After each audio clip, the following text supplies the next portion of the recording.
Norbert Zongo, c'était quelqu'un de bien et un homme vraiment d'une simplicité hors pair, mais qui avait le sens de l'engagement.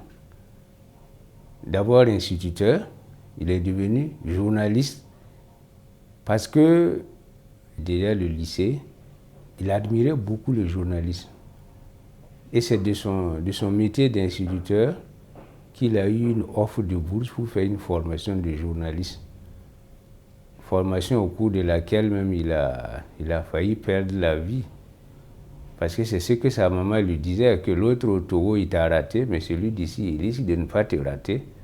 Donc il faut arrêter d'écrire sur cette histoire. Mais c'est quelqu'un aussi qui...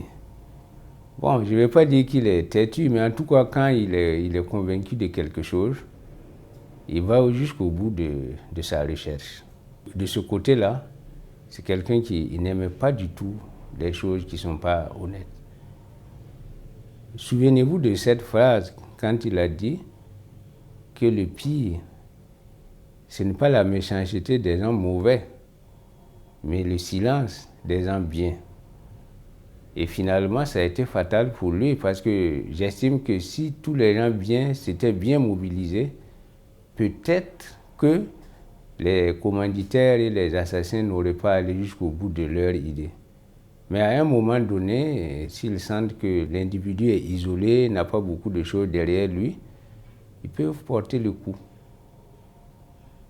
Et Norbert, c'était un bon journaliste. La preuve, c'est qu'on l'a pratiquement forcé à démissionner en l'affectant à Banfora. Il a quitté, c'est comme une sorte de démission qui ne dit pas son nom. Et il a ouvert avec les journalistes qui s'attinaient, Hidalgo. Ils ont ouvert le journal La Clé. Ce journal a pris rapidement une grande importance.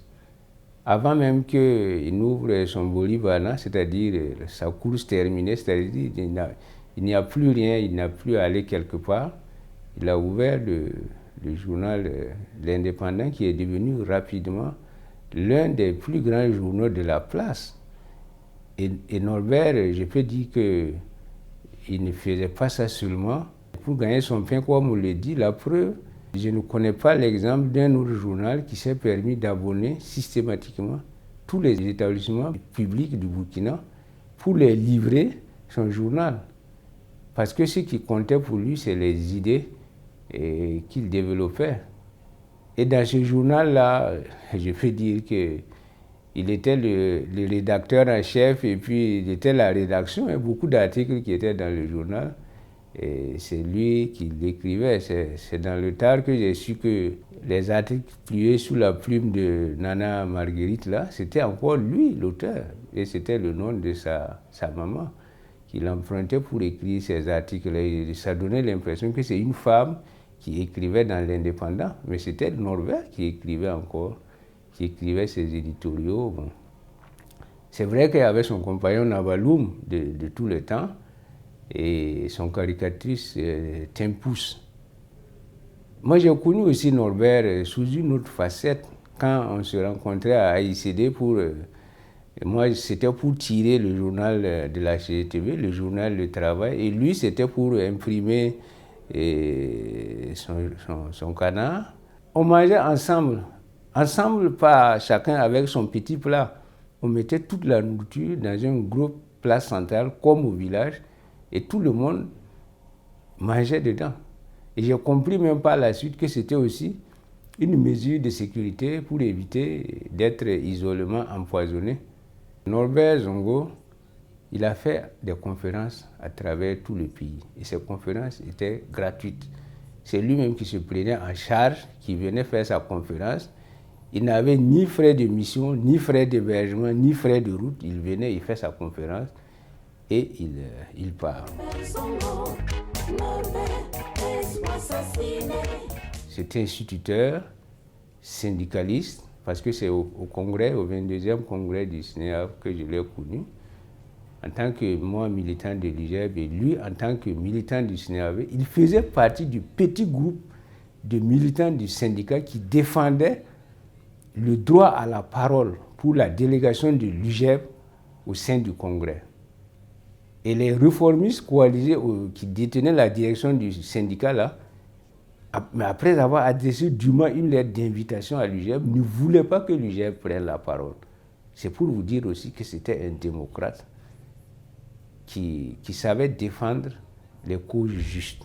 Grâce à son abonnement gratuit des établissements, beaucoup de gens ont adhéré à la ligne éditoriale de son journal. Et personnellement, avec d'autres amis, nous avons aidé à ce que l'indépendance soit diffusée à l'intérieur du pays. Parce que vous savez qu'il y a certains journaux qui sont très célèbres, mais si vous quittez Ouaga, vous partez les chercher à côté ici, vous ne les trouverez pas. Ce n'était pas le cas de l'indépendant. On s'était organisé et avec des fonctionnaires volontaires, bénévoles. Par exemple, moi j'avais un ami qui était à Boulsa, un autre qui était à Kaya, et qui étaient des dépositaires du journal. Pas des correspondants, mais ils étaient des dépositaires. On faisait des lots et on envoyait à leur nom par les transporteurs. Et un certain nombre de fonctionnaires étaient de fait abonnés à l'indépendant comme ça, par cette voie-là. Et c'est d'ailleurs dans ce cadre que j'ai connu aussi comme Eric de la Ligue pour la défense de la liberté de la presse, parce que je fréquentais la Ligue avec Norbert. On peut dire que nous étions des militants de cette Ligue-là pour la défense de la liberté de la presse. Norbert, il a fait sa dernière conférence publique, je pense, en tout cas à Koudougou, le 6 décembre, je pense.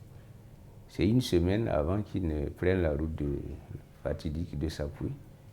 Et c'est cette conférence, sa dernière conférence publique, d'ailleurs, qui a été largement diffusée pendant la lutte du collectif. Certaines personnes qui m'ont confié des dossiers que j'ai confiés à Norbert ont été traités, des dossiers sociaux. Et Norbert a eu maille à partir avec beaucoup de gens qui sont des responsables aujourd'hui.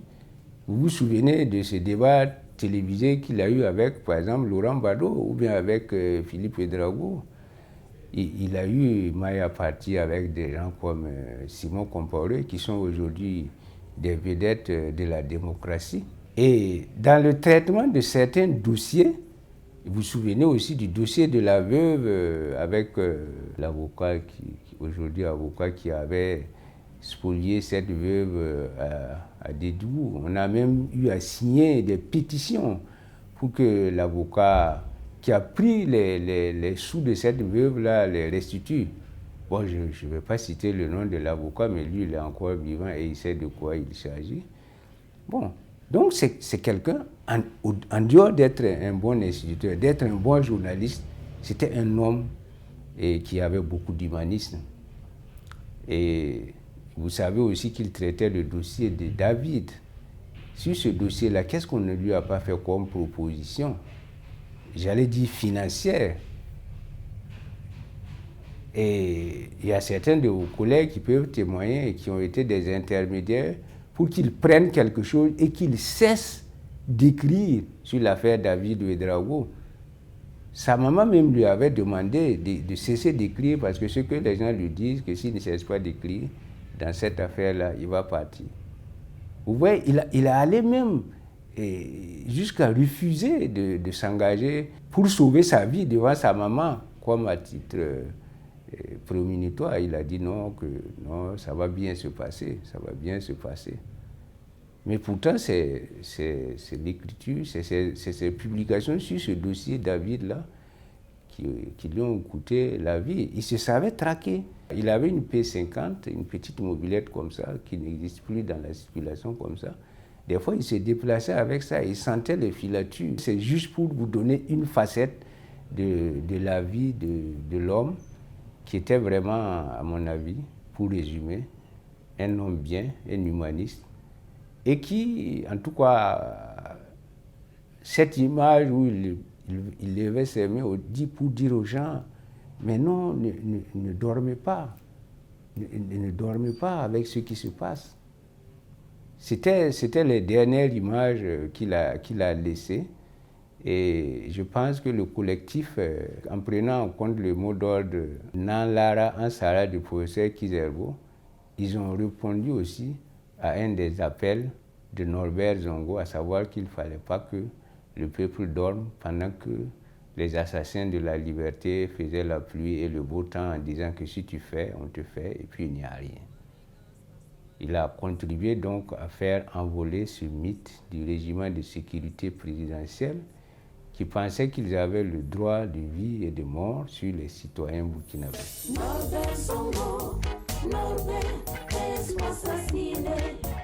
Vous voyez que sans être responsable d'un syndicat, il était le responsable de la CEP, c'est vrai, mais il n'était pas le responsable d'une organisation syndicale. Il a défendu beaucoup de dossiers de travailleurs, soit par sa plume, soit par des tractations et des négociations souterraines, ce qui n'était pas son rôle de journaliste en tant que tel, mais il a résolu beaucoup de problèmes, même de licenciement. Et même à la CGP, il a contribué à défendre des gens lorsque Simon Compaoré était le directeur général là-bas. Et moi, j'ai eu connaissance de certains des dossiers qu'il a défendus. Et il me disait que lui, les gens croient que lui, il écrit beaucoup, que lui, il aime dénoncer, que ce que lui dénonce, ça ne fait même pas le 10e ou le 20e des informations que lui, il voit. Parce que si lui, il commence à écrire sur un dossier, s'il a écrit, il a révélé quelque chose, qu'il faut savoir que ça ne vaut même pas le 10e de ce qu'il en sait, et que par cette voie-là, lorsqu'il évente un dossier, que l'intéressé est dans de bonnes dispositions pour traiter à l'amiable, pour gérer la situation de quelqu'un, lui, il préférait souvent régler ça que de continuer à faire des publications. Et il a géré beaucoup de dossiers d'emploi ou en tout cas des dossiers sociaux, individuels, comme ça, sans être un membre du tribunal du travail. C'est une perte pour le Burkina que cet assassinat, surtout que ça a été fait par des gens, c'était pas des gens de bonne foi. C'était pas des gens qui défendaient des causes de noblesse. Et je me souviens dans une des interviews que Marcel Kafando avait données, il a dit que les Burkinabés, ils vont se mobiliser peut-être 2, 3 mois, peut-être 1 an, qu'ils vont oublier ça vite et que cette histoire-là va passer. Donc je suis très heureux que 22 ans après, il y a des Burkinabés et je souhaite en tout cas qu'il y en ait, autant que le dossier va durer, qu'ils soient prêts à se mobiliser pour que la vérité et la justice soient faites pour Norbert Zongo, pour ses compagnons d'infortune. Parce qu'en fait, ce n'est pas pour Norbert que nous on se bat aujourd'hui, lui il est déjà mort.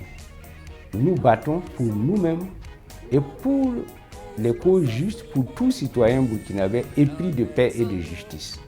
Si les gens n'étaient pas là pour rappeler constamment l'affaire Norbert Zongo, il y a longtemps que ce dossier, que la justice l'avait liquidé, enterré et passé aux oubliettes. Et peut-être qu'il y aurait eu d'autres Norbert Zongo, ça je vous l'affirme. Si ça s'était passé inaperçu, peut-être que chacun de nous serait passé à son tour dans la casserole.